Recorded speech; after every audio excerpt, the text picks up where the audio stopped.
सरकार का बजट में इंफ्रा रेलवे पावर सेक्टर पर खास फोकस हो सकता है और हमें मिली जानकारी के मुताबिक इस बार रेलवे के लिए बजटीय एलोकेशन में भारी बढ़ोतरी मुमकिन है। साथ ही ग्रामीण सड़कों पर सरकार का खास हो सकता है फोकस। इसके अलावा बजट में पावर सेक्टर के लिए बड़े ऐलान भी संभव है। ज्यादा डिटेल्स के लिए हमारे साथ मौजूद हैं लक्ष्मण रॉय, दीपाली नंदा, रोहन सिंह। सबसे पहले चलते हैं दीपाली के पास और इस बार रेलवे के लिए बजटीय एलोकेशन कितना बढ़ सकता है उनसे जानते हैं। बताइए दीपाली।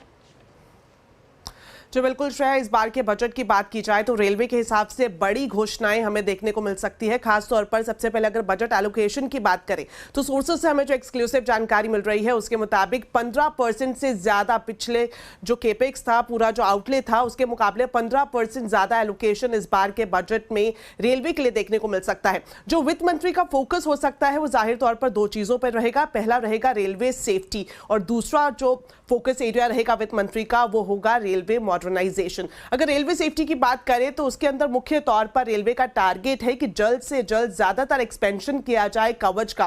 फिलहाल रेलवे मिनिस्ट्री कवच 4.0 पर काम कर रही है और इसी लिहाज से हमें एक्सक्लूसिव जानकारी मिल रही है कि इस बार के बजट में जो कवच के लिए एलोकेशन है, कवच के लिए जो फंड है वो 12,000 करोड़ रुपए के आसपास अनाउंस किया जा सकता है।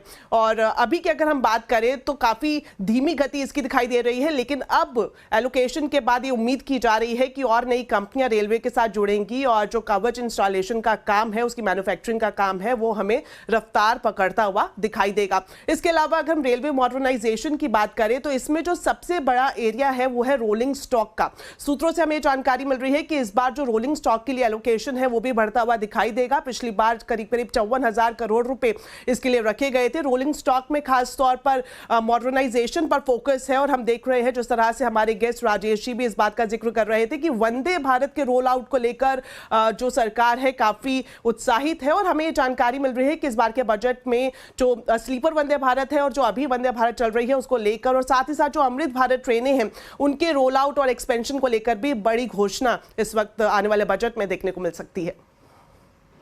दीपाली, शुक्रिया आपका इस पूरी जानकारी के लिए। तो 15% प्लान आउटले और स्पेशली याद रखिएगा वो जो कवच है उसके लिए जो आवंटन है बढ़ेगा 12,000 करोड़ रुपए का। बहुत सारी अगर आप देखें जो कंपनियां हैं वो इस कारोबार में है। लेटर इन दिस प्रोग्राम हम बात भी करेंगे उस पर, लेकिन चलते हैं यहाँ से सीधे अब रोहन के पास। और जो रूरल इंफ्रा है उसको पुश देने के लिए सरकार का इस बजट में खासा जोर रहेगा। रोहन, कितनी प्राथमिकता दी जाएगी रूरल इंफ्रा को और आवंटन कितना बढ़ सकता है, कुछ बारीकियाँ? जी, इस बार एक बहुत बड़ा फोकस बजट का होने जा रहा है गांव में रोड कनेक्टिविटी को और ज़्यादा मजबूत बनाने के लिए। इसके लिए प्रधानमंत्री ग्राम सड़क योजना का आवंटन करीब 10% तक बढ़ाया जा सकता है। जो फोकस रहने वाला है, ऑल वेदर रोड्स बनाए जाएंगे, खासतौर पे ऐसे मैदानी इलाकों में जहां जो जनसंख्या है वहां 500 से ज़्यादा हैबिटेशन है, या फिर हिली एरियाज़ में जहां 250 लोगों से ज़्यादा हैबिटेशन है, या फिर लेफ्ट विंग एक्सट्रीमिज्म वाले जो एरिया है वहां 100 से ज़्यादा जहां लोग रहते हैं, उन्हें कनेक्ट करने पर फोकस किया जाएगा। और यहाँ पे फोकस सिर्फ सड़कों की लंबाई पर नहीं होगा बल्कि क्वालिटी रोड्स की जो है उस पर भी फोकस रहने वाला है। कुल मिला के भी जो सड़क परिवहन मंत्रालय है उसका आवंटन 10 से 12% बढ़ सकता है और ये लगभग 2,90,000 करोड़ तक पहुंच सकता है। एक और फोकस एरिया रहेगा सस्टेनेबिलिटी पे। रोड कंस्ट्रक्शन में सस्टेनेबल जो टेक्नोलॉजी है, ग्रीन टेक्नोलॉजी है, उसको बढ़ावा देने के लिए घोषणाएं की जा सकती है। और सरकार देश भर में जो ब्लैक स्पॉट्स हैं, एक्सीडेंटल ब्लैक स्पॉट्स हैं रोड सेफ्टी के लिए, एक खास मिशन की घोषणा कर सकती है। उसे करेक्शन करने के लिए एक अलग फंड की घोषणा की जा सकती है।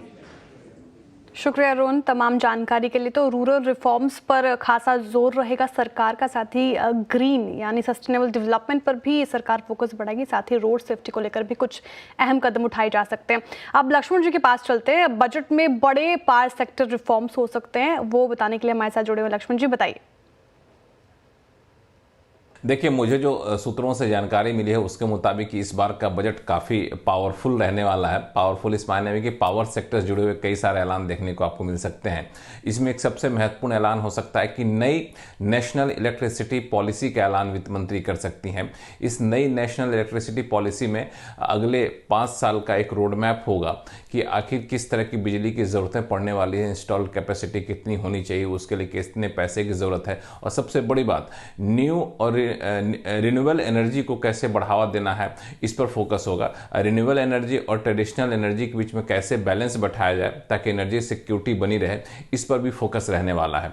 दूसरा जो महत्वपूर्ण ऐलान यहाँ पे किया जा सकता है वो ये है कि पावर सेक्टर में डिस्ट्रीब्यूशन सेगमेंट में रिफॉर्म को और ज़्यादा गति दिया जाए। इसके लिए राज्यों को कहा जाएगा कि आप अपने जितना ग्रॉस स्टेट जीडीपी है उसका 0.5% तक एडिशनल बोरोइंग कर सकते हैं।